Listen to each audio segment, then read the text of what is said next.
Enfim, eu mostrava ali no livro, e vocês se comprem o meu livro, né? Vocês comprarem o livro que está Como Arregar de um Debate Sem Ter Razão. Está na Amazon, é um e-book.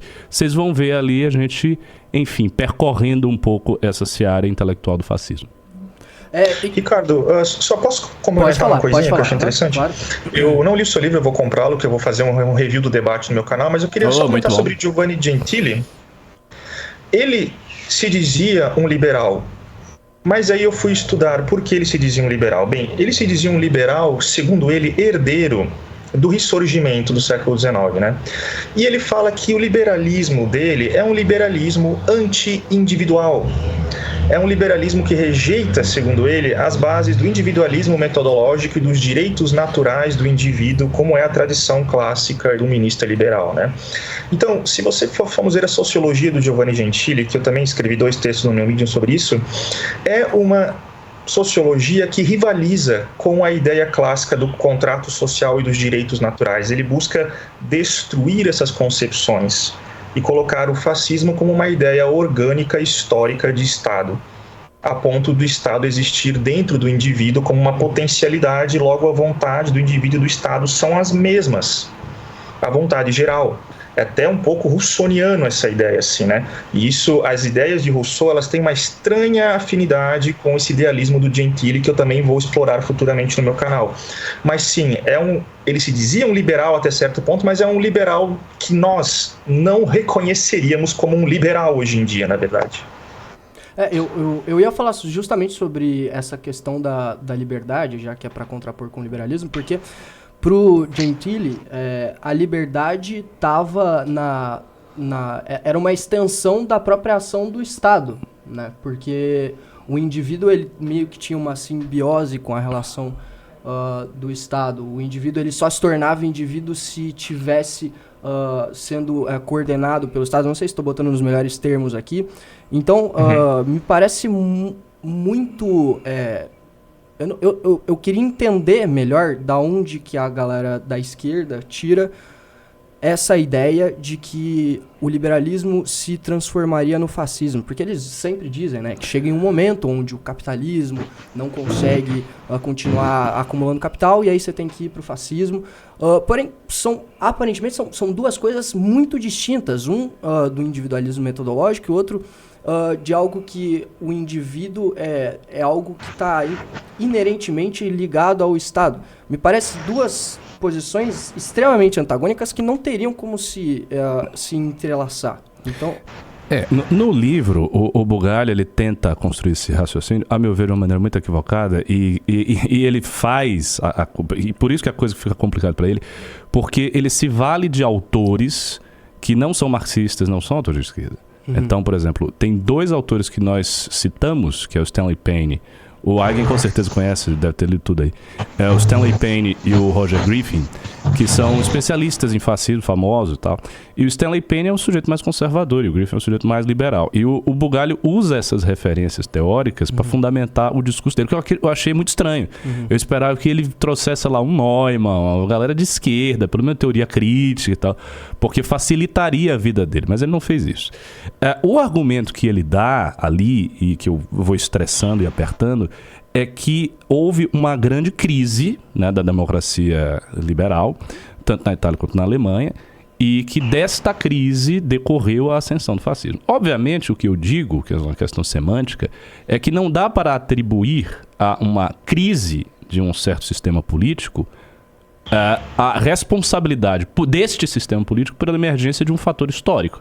Você está dizendo, olha, aconteceu aqui uma grande crise, sei lá, no comunismo, e daí a crise do comunismo resultou na queda do Muro de Berlim, resultou nas democracias do leste europeu, blá blá blá. Você não pode dizer, olha, então o comunismo é a porta de entrada para as democracias. Não é isso. O que seria a porta de entrada é a crise de alguma coisa. A crise de alguma coisa significa o enfraquecimento da força de ordenação social de um dado sistema vigente. Então, eu acho que ele se complica muito nesse sentido.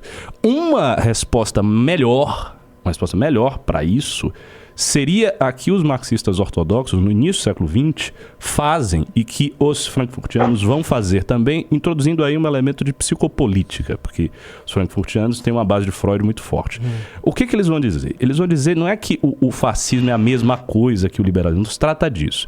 A primeira distinção que eles fazem é entre o capitalismo liberal, tal qual ele existe no século XIX, ou seja, como aquela ideia de uma livre concorrência sob a vigência de um Estado de Direito, com leis equânimes, etc, etc, etc. Esse é o funcionamento aí do liberalismo do século XIX, e com esse aparato ideológico de vontade individual, autonomia e tudo mais. Isso, segundo eles, muda na medida em que o Estado, isso é um fato, o Estado passa a ter uma participação cada vez maior na gestão econômica. Então, assim, livre empresa e Estado são os dois pilares aí da teologia, da teoria de Weber, por exemplo. Eles vão se tornando cada vez mais próximos. O Estado passa a vocar uma série de coisas e cria-se nesse processo o capitalismo monopolista de fins do século XIX e que acompanha a expansão imperialista da Europa, que vai se agudizar em fins do século XIX, beleza? Sim. Então eles veem essa fase do capitalismo como uma fase de capitalismo monopolista. Essa é a primeira distinção. Aí o que eles vão dizer?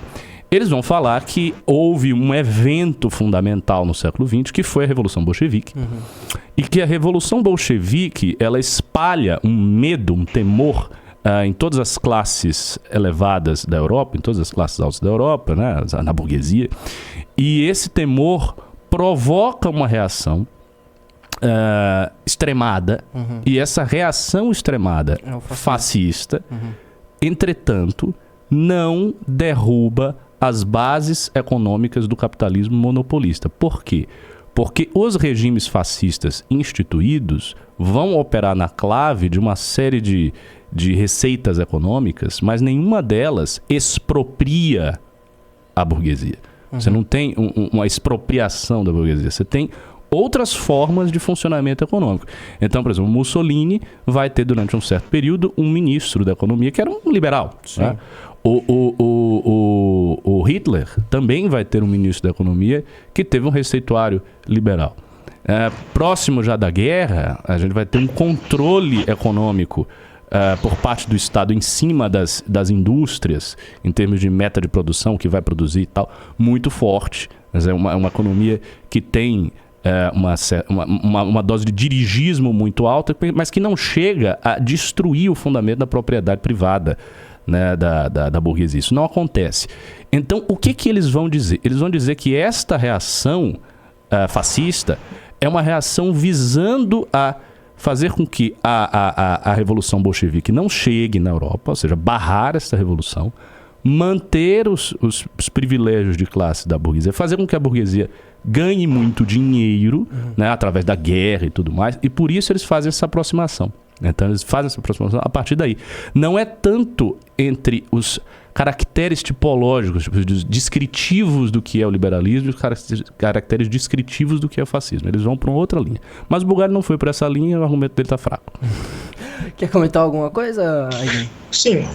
Eu acho profundamente problemático essa análise marxista num geral, porque ela pega esses dois regimes e ela faz uma generalização de um receituário de que porque teve o medo bolchevique, aí teve a reação fascista, aí os fascistas e os burgueses se aliaram, e aí os fascistas não expropriaram, logo o fascismo ele é um tipo de proteção do regime capitalista, uma extremação do capitalismo. Eu acho isso muito, digamos assim, raso, muito genérico e escapa um monte de pormenores históricos que são esquecidos e são importantes. Primeiramente, Mussolini, o regime fascista, ele é dividido em duas fases muito importantes pela historiografia, que quando vocês veem um comunista falando de regime fascista, ele sempre se atém até 1925. Você nunca vê um comunista falando do regime fascista após 1925.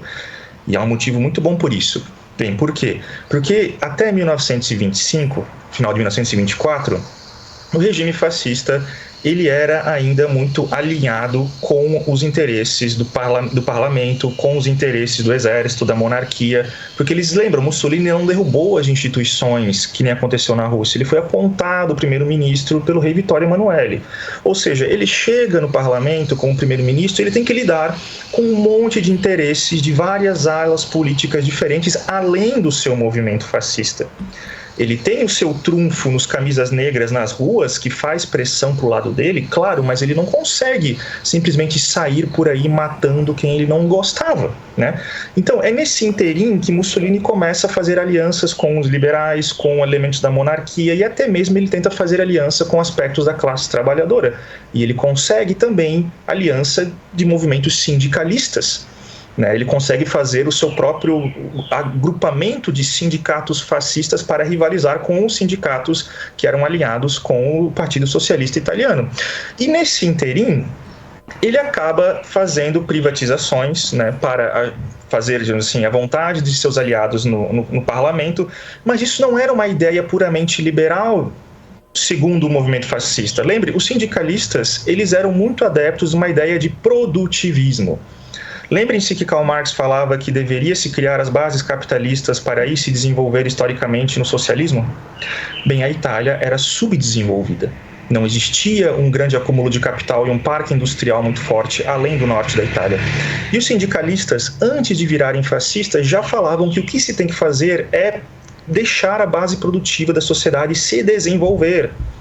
Não podemos chegar no socialismo, na redistribuição de renda e propriedade, se nós não temos renda e propriedade suficiente produzidas.